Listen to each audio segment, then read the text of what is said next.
नमस्कार दोस्तों। कहानियों की श्रृंखला में आज सुनेंगे ख्याति प्राप्त लेखिका दीपक शर्मा जी की कहानी आरक्षित। तो आइए सुनते हैं कहानी।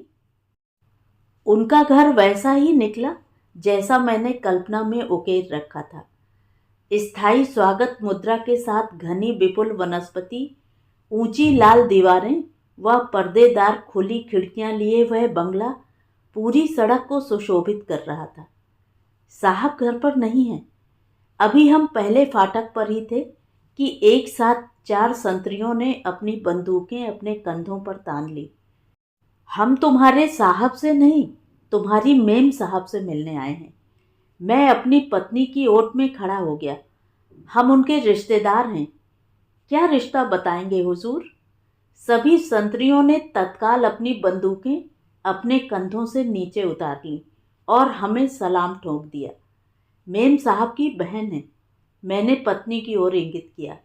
हुजूर, एक संतरी ने हमारे लिए फाटक खोला तो दूसरे ने आगे बढ़कर मेरे हाथ का सूटकेस अपने हाथ में ले लिया। आइए। तीसरे संतरी ने हमें दूसरे फाटक की ओर निर्दिष्ट किया। कौन है? दूसरे फाटक का संतरी अतिरिक्त रूखा व रौबदार था। मेम साहब की बहन है। सामान उठाए हमारे साथ चल रहे संतरी ने कहा। ये सही नहीं कह रही हैं। दूसरे फाटक के संतरी ने सिर हिलाया। मेम साहब की एक ही बहन है और उनसे हमारा खूब परिचय है। वे खुद गाड़ी चलाकर आती हैं। गहनों और खुशबुओं से लकदक रहती हैं, ऐसे नहीं। मेरी पत्नी का चेहरा मोहरा अति सामान्य है तथा वह अपने परिधान व केशभूषा की ओर अक्षम्य लापरवाही भी दिखाती है। उसे देखकर कोई नहीं जान सकता कि वह एक नौकरीशुदा कॉलेज लेक्चरर है। आप यह नाम अंदर अपनी मेम साहब को दिखाएं, फिर हमसे कुछ बोलना। अपना नाम मुझे अपने रेल टिकट पर लिखना पड़ा। दूसरा कोई फालतू कागज उस समय मेरे पास नहीं था। वे हमें एक रेल यात्रा के दौरान मिली थी। एयर कंडीशन्ड स्लीपर के कोच में पर्दे के उस तरफ जो 4 सीटें रहीं, उनमें 2 हमारी थी और एक उनकी।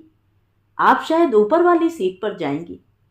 मोहक व प्रभावशाली महिलाओं पर भड़कना मेरी पत्नी अपना परम कर्तव्य मानकर चलती है। नीचे की दोनों सीटें हमारी हैं। उस दिन गाड़ी बहुत लेट हो गई थी और हमारे स्टेशन पर शाम के 7 बजे पहुंचने के बजाय रात के 10 बजे पहुंची। 2 दिन बाद पत्नी के भाई की शादी थी और हमने अपनी सीटें बहुत पहले से बुक करवा रखी थी। मैं खाना खत्म कर लूं? उनके चेहरे पर एक भी शिकन न पड़ी और वे पूरे चाव व इत्मीनान के साथ अपने मुंह में नियंत्रणीय निवाले भेजती रहीं। जरूर जरूर, मैंने तपाक से कहा था। एक और जहां सावकाश वर्ग के पुरुष मुझे गहरे कोप में भर देते हैं, वहीं सावकाश वर्ग की स्त्रियां मुझे शुरू से ही तरंगित करती रही हैं। बचपन से ही मैंने अपने आसपास की स्त्रियों को बहुत जल्दी में पाया है। फुर्सत से उन सब का परिचय बहुत कम रहा है। बचपन में माँ और बहनों को जब देखा, जल्दी में ही देखा। मेरी पत्नी की जल्दी तो अक्सर उतावली और हड़बड़ी में बदल जाती है। आप बहुत कृपालु हैं। वे हंसने लगी थी। आपकी खातिर नहीं, अपनी खातिर। मैंने चुटकी ली थी। हमने अभी खाना नहीं खाया है। भूखे पेट बिस्तर बिछाने से बच गए। आप अपना टिफिन दिखाइए। वे एक बच्ची की मानिंद मचल ली थी। देखूं क्या क्या छीना जा सकता है। उनके टिफिन के महक रहे पनीर के उन बड़े टुकड़ों में से जब कुछ टुकड़ों की मेरी पत्नी की और मेरी प्लेट में आ जाने की संभावना उत्पन्न हुई तो खींच रही पत्नी की खींच तुरंत भाग ली। पूरी यात्रा की अवधि में मैंने पाया अपनी बात कहने का उनके पास अपना ही एक विशेष परिमाण व मापदंड रहा। अपने श्रोता के अनुरूप वे एक मर्यादित सीमा के भीतर नियमित, आयोजित व सुव्यवस्थित बोल ही मुख से उच्चारती रहीं। उनके शब्द देववाणी सदृश वेद वाक्य ना भी रहे तो भी उनके मुख से जो भी सुनने को मिला, सहज में ही उन शब्दों ने सुनिश्चित रूप से एक असाधारण सोद्देश्यता तथा अलंकरण अवश्य ही धारण कर लिया। यह मेरे पति का कार्ड है। जब हम लोग अपने स्टेशन पर उतरे थे तो उन्होंने हमें अपने न्योते के साथ एक उत्साही मुस्कान दी थी। मुझे मिलने जरूर आइएगा। अचरज, सुखद अचरज, उत्कंठित व सदैव मुद्रा के साथ हमारे सामने प्रकट होने में उन्होंने अधिक समय न लिया। आप यहाँ बैठिए। उन्होंने हमारे लिए अपना बड़ा हॉल खुलवाया। मैं अभी चाय का प्रबंध देख कर आती हूँ। मैं चाय नहीं पीता। पनीर के वे टुकड़े मैं अभी तक न भूला था। कॉफ़ी मिलेगी क्या? क्यों नहीं? वे गर्मजोशी के साथ मुस्कुराईं। अभी हाजिर हुई जाती है। पत्नी की दिशा में देखकर मैं हंसने लगा। उधर घर पर जब भी कोई मेहमान आता है, पत्नी उसे खिलाने पिलाने के मामले में कभी भी पूर्णतया संतुष्ट नहीं कर पाती है। इन्होंने हमें देखकर मुंह नहीं बनाया। मैंने जानबूझकर पत्नी को छेड़ा। मुंह क्यों बनाएंगी? पत्नी ने गोल बात की।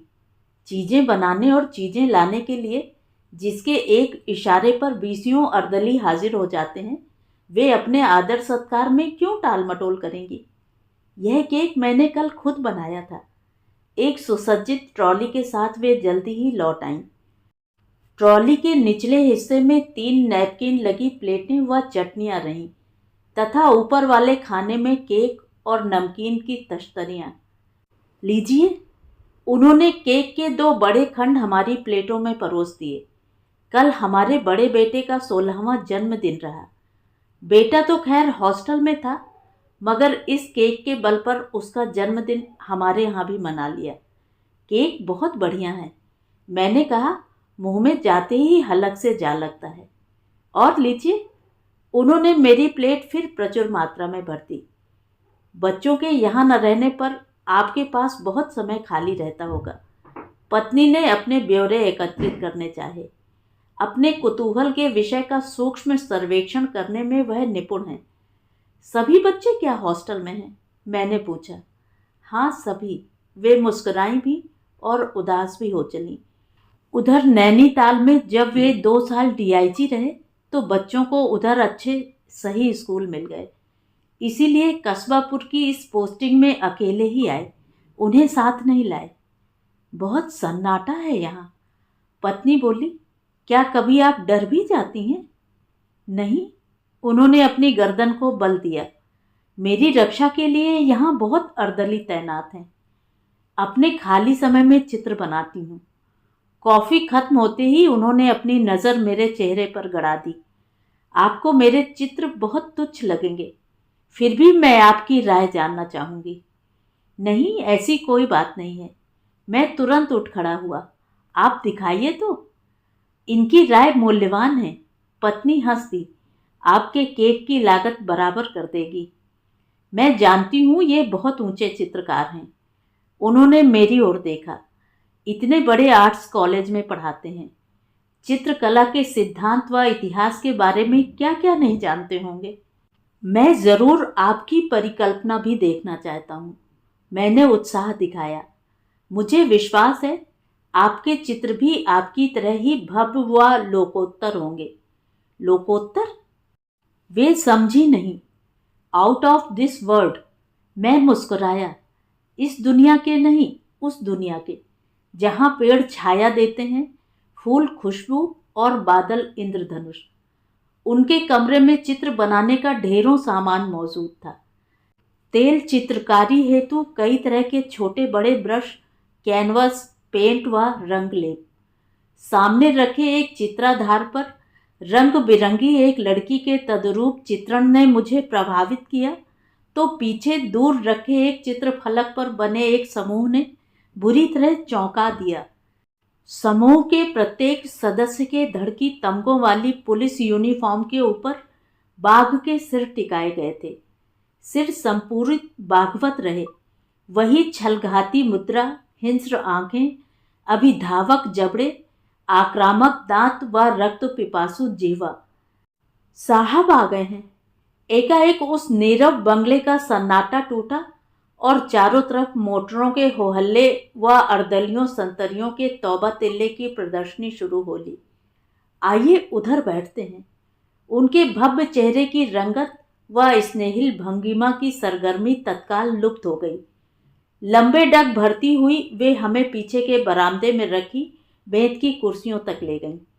आप लोग यहीं बैठिए। उत्तेजनावश वे कांपने लगीं। कहाँ हो? तभी एक रौबदार प्रकार के साथ पुलिस के जूतों की चींची हमारे निकट आने लगी। मैं अभी आ रही हूँ। वे चींची की दिशा में लपक लीं। कौन लोग आए हैं? पुलिसिया आवाज बहुत सख्त रही। मेरे पुराने कॉलेज की एक छात्रा है।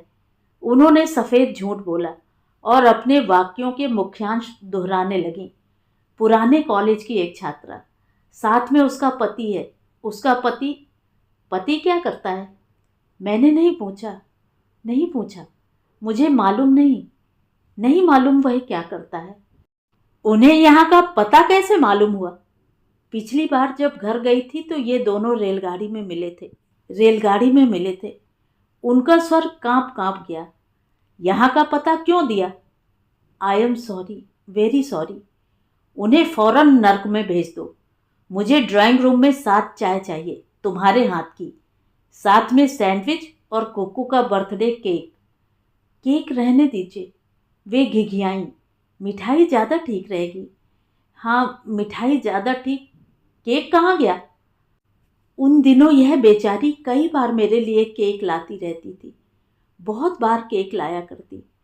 मैंने सोचा मिठाई तो घर में है ही, मिठाई बहुत रखी है अभी, सो केक इन्हें खिला दिया। सोचा केक इन्हें ही खिला दूं। केक को हीला बनाकर मैं उन वीआईपी को अपने साथ लाया था। पुलिसिया हाथ ने उनकी देह के किस भाग को चोट पहुंचाई, बीच में खिंचे पर्दे के कारण हम देख ना पाए। अब केक सामने न रखेंगे तो मेरी कितनी खिंचाई होगी। I am sorry, really sorry, very sorry, very very sorry. ठीक है, चाय नाश्ता जल्दी भेजो। पुलिस के जूतों की चींची फिर शुरू हो ली। अब उनसे मिलने की कोई जरूरत नहीं है। तुम रसोई में जाओ। उन दोनों को मेरा निजी अर्दली फाटक तक छोड़ आएगा। बिल्ली का रुआं भीज गया है। पत्नी से अपनी हंसी दबाए न दबाई गई। अब वह हमें अपना मुंह न दिखाएगी। मेम साहब इस समय फुर्सत में नहीं है। तभी एक पिस्तौलधारी सिपाही प्रकट हो लिया। आपको जाने के लिए बोला है। पिस्तौलधारी सिपाही की देखरेख में हम दोनों फाटक पार कर सड़क पर आ गए। आप अपना काम देखिए, मेरी पत्नी ने सिपाही से कहा। हम रिक्शे से चले जाएंगे। आंधी की तरह सिपाही अंदर लपक लिया। इश, कैसी अजीब जगह थी। मैंने अपना सामान एक रिक्शे पर टिका दिया। बाएं संतरी, दाएं संतरी, इधर संतरी, उधर संतरी, और बीच में एक आरक्षित भीगी बिल्ली। मेरी पत्नी मेरे साथ रिक्शे पर बैठकर अपनी समूची ही खंडित करने में जुट गई। तो ये थी कहानी। कहानी आपको कैसी लगी कमेंट करके ज़रूर बताएं। और अगर मेरे द्वारा सुनाई हुई कहानियाँ आपको अच्छी लगती हैं और आप मेरे चैनल पर पहली बार आए हैं तो चैनल को सब्सक्राइब ज़रूर करें, लाइक करें और अपने दोस्तों और परिचितों में शेयर भी करें। बेल आइकन दबाना बिल्कुल भी ना भूलें। धन्यवाद।